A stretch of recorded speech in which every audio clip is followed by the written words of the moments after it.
Alright guys, welcome back to another episode of Southern Time Legends. Today I got a good buddy of mine, David Heatherly here. David, appreciate you coming on. Yeah, appreciate you having me.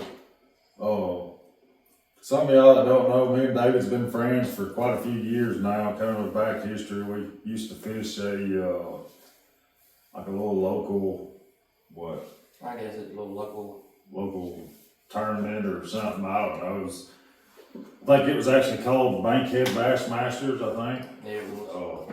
But anyhow, we kind of got to kicking it off from there, from fishing to hunting, and this guy here's actually got like a rabbit's foot in his pocket. Seems like every time he goes in the woods. But no, David brought two deer that I've actually mounted for him. This one it actually killed, and I got the mount. He killed this one years ago and wanted to remount for it. But yeah, I'm gonna let you take away on this. Pick one, whichever one you want to go with first, and go from there. Well, I'm gonna pick the 8-point, the one I had you remount for me. This deer right here was actually my first tree wall hanger. It actually taught me how to kill a big deer.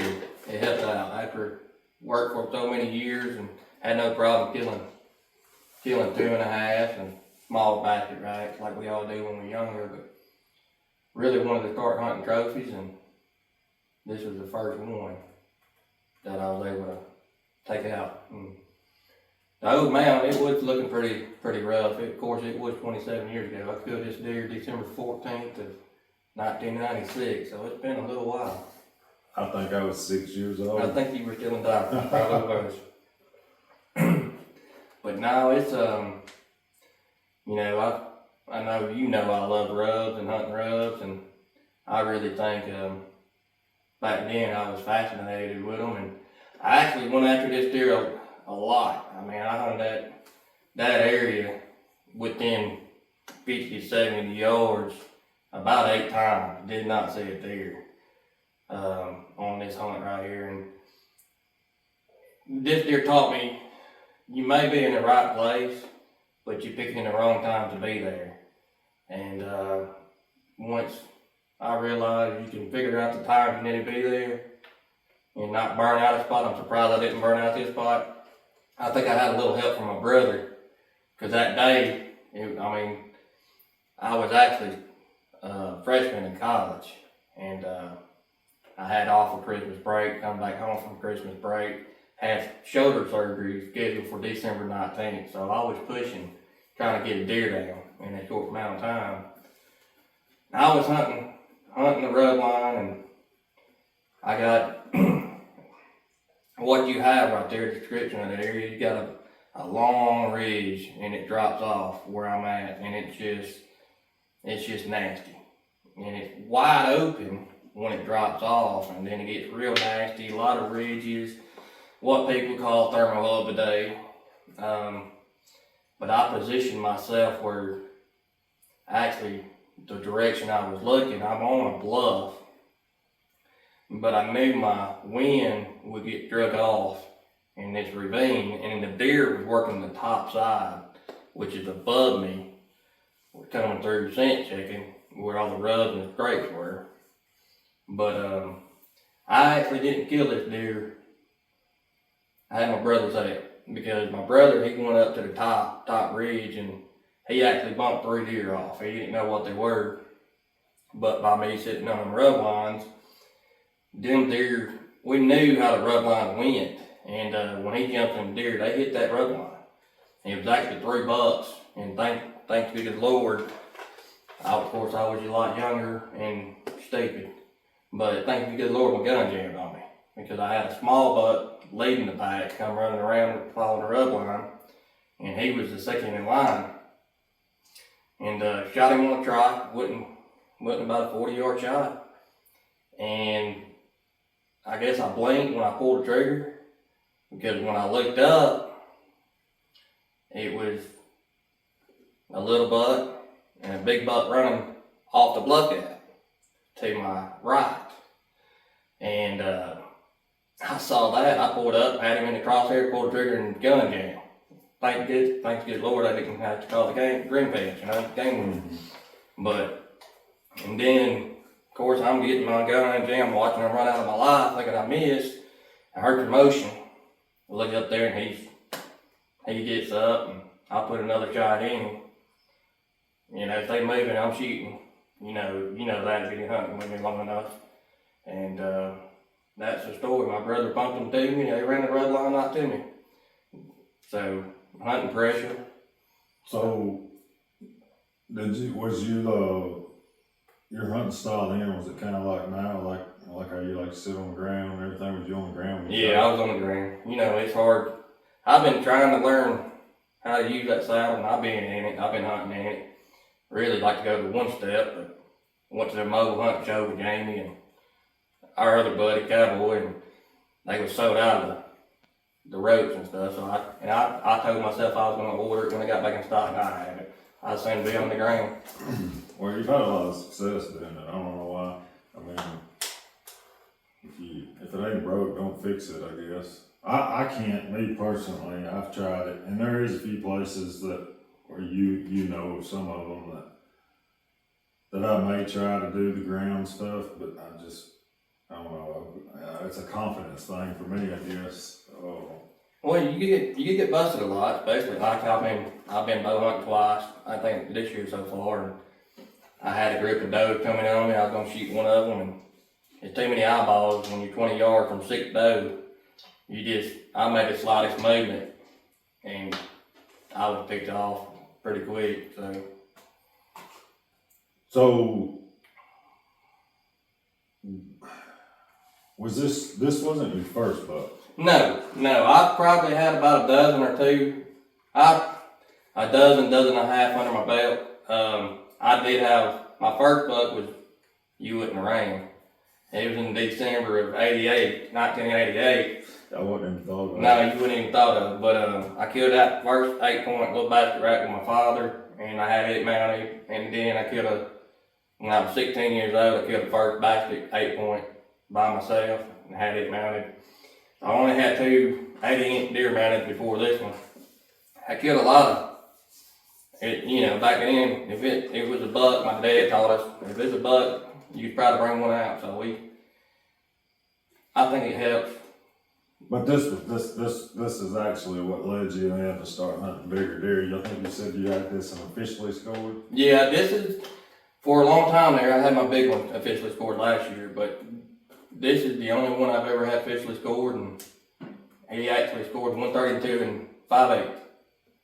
Found the paperwork the other night on it, and never really cared about scoring the inches, and that's all everybody cares about now is how big it is. It seems a lot like everybody's trying to get more into the inches and killing, which is a good thing. Oh, yeah. You get a lot of people passing deer and stuff, but Get a little age on mature. it just all, which we'll get into that too later, like Missouri trip and all that we did last year and one coming up now. But I mean, like we went up there, there's big deer there, but we wasn't greedy. No. By no means. No. I think it's all about having a good time. That's pretty much what all about, Southern Time Legends is about taking and capturing the stories of people's hunts. It's not necessarily about the biggest deer that somebody's killed, or this one's bigger than he is. It's the experience and what somebody's learned out of it.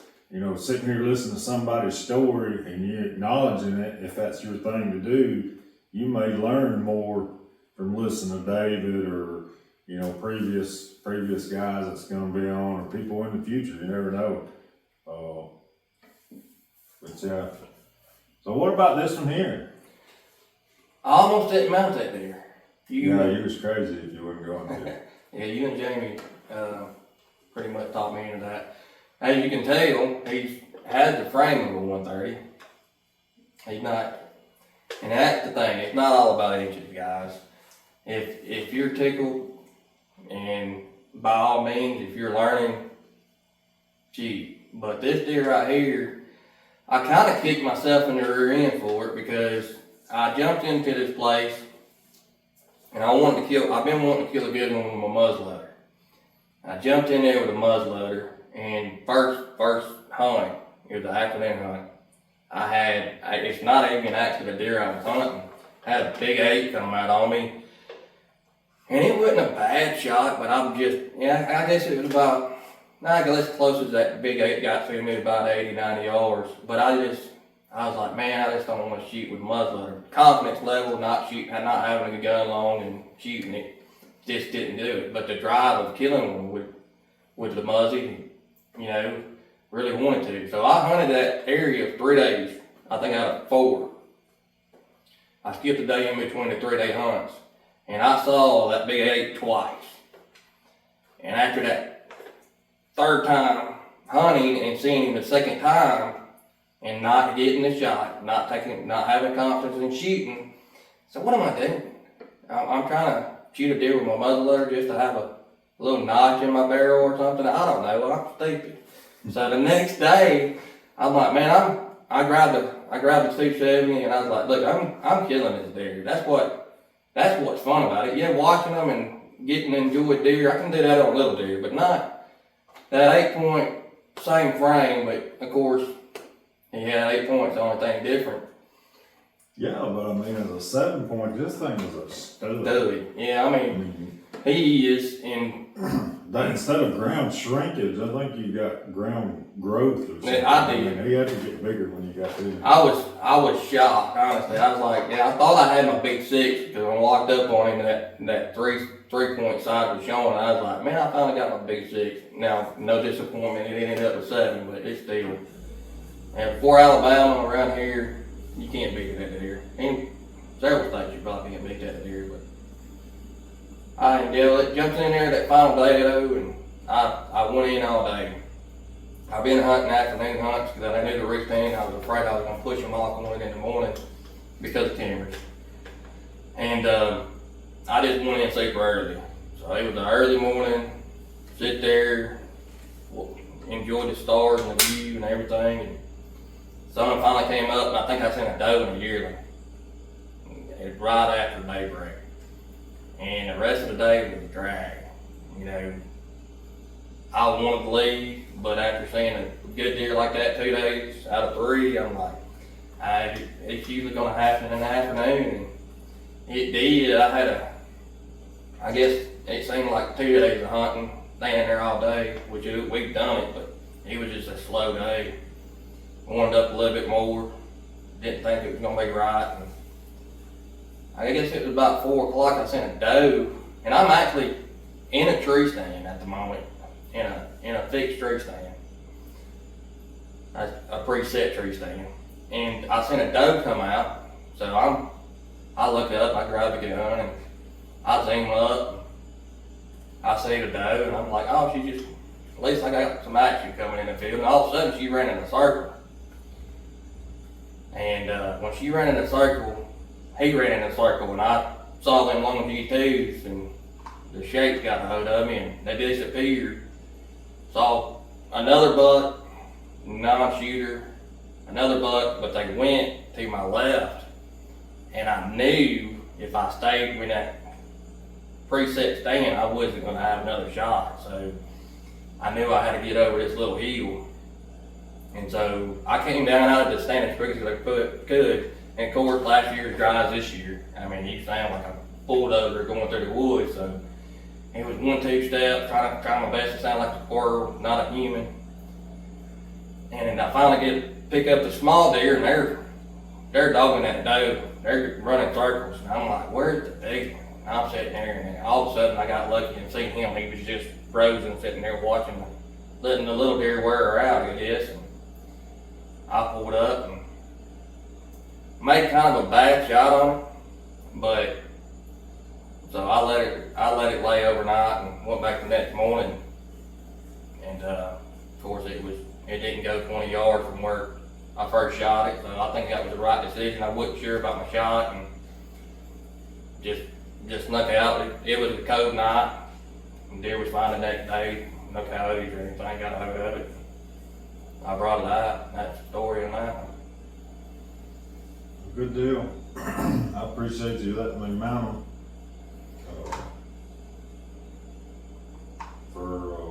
I don't know, this is probably Fourth or fifth one. Fourth or fifth one I got to do for you. Well, I know it's a crazy story. You said you was wanting to get into it. You was trailing behind a couple of taxidermists, different people trying to learn different ways. And when you got a good friend, sometimes you gotta back up their dreams too, you know? And Yeah. who knew you was gonna be a prodigy of it? I'm gonna go ahead and give you a little big head. You probably won't be able to leave the building now, but you know, you turned out pretty good, and I think you're doing an awesome job. Well, You got a quick turnaround, so that's why. that's the whole. I'm gonna try to keep that up. I mean, that's not bashing nobody else or nothing like that, because I know everybody else kind of gets mixed in with things and life happens or whatever. But, I mean, it can't necessarily say that something like that may happen to me, because we don't ever know. I mean, we live life day by day, so I want to keep up with it, keep going. So anybody else that's interested, I'm not really trying to advertise, but I guess it sounds like I am. But I'll be more than happy to take anybody's deer in. And look, I've got another video coming up that I'm gonna be working on. It's actually a scouting video that I did today. You got a couple little piggies in that one. Yeah. It's just I'm new to all this, trying to get used to taking videos and stuff, and the equipment and all. It's just like the old selfie stick thing y'all see on that piece of junk. But other than that, I've got 2 other videos that I'm wanting to do, and I need your help on it because I've got to get these guys on. One of them, well, both of them will be good stories. Kind of go into one of them, which is my brother from Missouri. That's just an all around. That include really all 3 of us.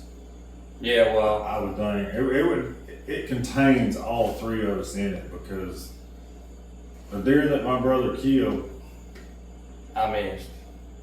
yeah, he missed. I missed. And that's pretty much all we'll say about that. Just if we can get him on and get a video on it, it'd actually be pretty good. I'm gonna call him out. Anybody on here that knows Adam Wilkerson needs to contact him via Facebook, or if you have his number, y'all need to text him and tell him to do this video. But the other one, I won't say his name because I don't know if he'll be wanting to or not, but we'll just call it the toilet buck. It will be a hilarious video. Well, he put a lot of time in it. He did put his time in it. He put his time for sure in it and done his work. But that's just that's a funny story, because the boy actually called me to come help him track this deer. Don't really know if he had a whole lot of experience. It didn't seem like he had a whole lot of experience in tracking.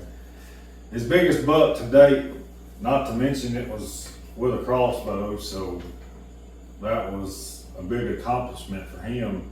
Look, it doesn't matter as long as it's legal and you do your thing. It doesn't matter how you do it. Don't worry about what nobody else says or thinks. He just can't say I have the lucky rabbit foot no more. No. I believe he can throw that rabbit foot for me. I think that's pretty lucky how he's got that in. But hey, we'll take it. If it helps me kill a big deer, I'll take a look all day long. And I enjoyed that deer, be able to get the opportunity to mount it, just because I got to go and help track it, and kind of knew the area of it, and Knew the deer was there. yeah, knew he was there. And then on top of that, got doing the tracking and stuff, and just hearing the story, and then sitting there seeing it, and it was like I cannot believe this. I just can't believe that this guy's actually done this. But And it was because of you he went hunting. Yeah, it was. I guess it was. But yeah. Well, David, look, I appreciate you coming on. I believe this is gonna wrap this one up. Good luck this year, and maybe I get to match you another one. I hope you do. I mean, maybe. I don't know. I've been awful lucky in the last couple of years, man. Hopefully this year don't let me down. I hope it's my time. I'm due. Well, we got plenty to chase. So, maybe we'll get lucky and see one of them. Well, all right, guys, I appreciate it. If you like what you see, like, subscribe, comment, check me out on Facebook. Give me a phone call if you need a deer mounted, 256-522-8084. And we'll see y'all on the next one.